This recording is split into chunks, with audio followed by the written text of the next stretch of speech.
Le Fils qui habite dans nos cœurs doit être aussi dans notre choix. L'Ephatha qui résonnait le jour de notre baptême n'est pas resté lettre morte. Mystérieusement, souvent à notre insu, il accomplit son œuvre. Il a élargi les limites de notre existence et orienté nos pas. Pour ce faire, ce Ephatha, Dieu nous le fait réentendre régulièrement au long de notre vie chrétienne. Elle ne cesse de nous inviter à refaire les mêmes gestes, prendre les mêmes attitudes, entendre les mêmes paroles. Non pour nous lasser, évidemment, mais parce qu'apprendre à vivre de Dieu, en Dieu avec Dieu, ne peut se faire en une seule fois.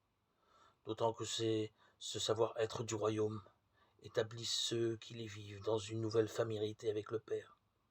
Notre élection baptismale n'est pas une sélection sur nos mérites et notre lignage, mais une adoption plénière et sans condition, gratuite. Quand notre Père résonne en réponse à l'Ephatha, il révèle notre destinée commune, nous reconnaître enfants d'un même Père, appelés à la charité. Dès lors, remettons notre foi sur l'axe fondamental de notre baptême. Nous sommes façonnés par la parole de Dieu, une parole qui fait ce qu'elle dit, qui donne forme à la terre et au ciel, qui donne la vie à l'Adam ensommeillé et le conduit vers la vie. Le péché originel est bien celui de se fermer à cette parole.